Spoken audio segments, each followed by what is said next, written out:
Friday morning, the Biden administration announced a temporary pause on pending decisions of liquefied natural gas exports, or LNG, with the exception of unanticipated and immediate national security emergencies.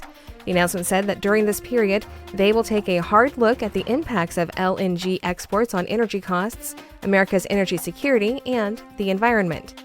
Now, within a few hours of that announcement, a group of Republican senators sent a letter to President Biden and Energy Secretary Jennifer Granholm. CC'd on that letter was Ali Zaidi, assistant to the president and national climate advisor. I talked with Zaidi on Friday to get more information about the decision and why it was made. I'm Sabrina Halvorson, and this is the AgNet Weekly. Can you tell me a little bit about the announcement and why this decision was made? The Department of Energy, on a routine basis, updates the analysis, the economic and environmental analysis that it uses to make decisions about exports of U.S. LNG to countries around the world, in particular non-free trade agreement countries.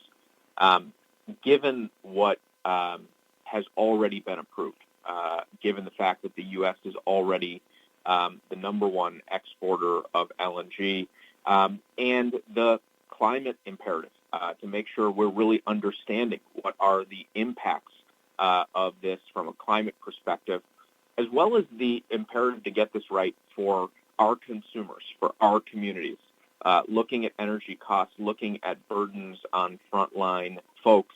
The department is taking a pause and going to take that hard look.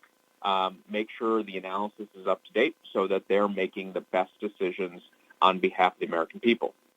So almost immediately there was a letter put out by 25 or so Republican senators, and I do want to point out that it was a very partisan letter going against this decision and saying that that it could have some significant economic, environmental, and national security consequences. Do you have a response to those allegations? Look, the purpose of the DOE pause is to make sure that we're digging into the potential impacts of continued approvals. There are already approvals that will quadruple the amount of exports that are already underway. And so the department is being responsible and before it continues to approve, taking a look at what the implications are. You know, you cited the letter that you cited. I flagged for you that we've got manufacturers in this country, folks who represent thousands of facilities nationwide, who've said, hey, we want you to take a look at the implications of these approvals for costs here in the United States. You've got scientists who've said, hey, we want you to take a look to make sure the best science is being integrated into the decision-making. You've got frontline communities who are raising concerns and saying, hey, we want you to better understand what this means. The Department of Energy is being responsive to all the stakeholders by having an open process that allows people to provide input, and then they'll update the analysis and make decisions based on that. And let's talk about what exactly a pause is. This was not a decision saying we're ending this completely. What does the pause mean?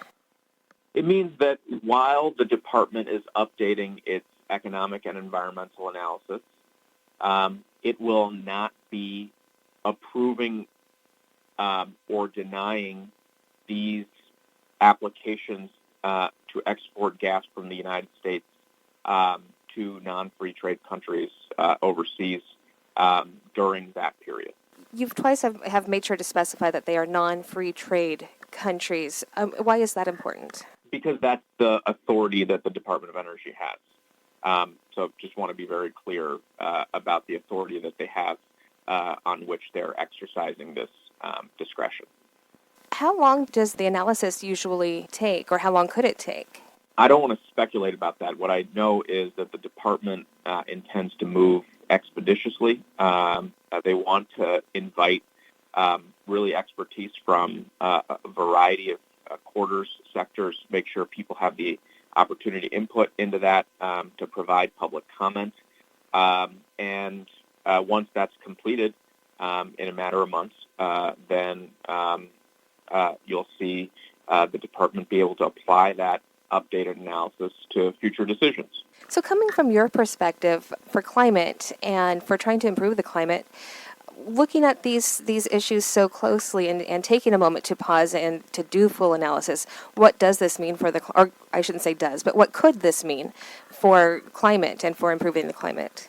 Well, I think at a time when the climate crisis is showing up in communities all across the United States and around the world, it's really important for us when we don't understand the full implications of what something that the government is doing results in, that we take a step back and we take a hard look.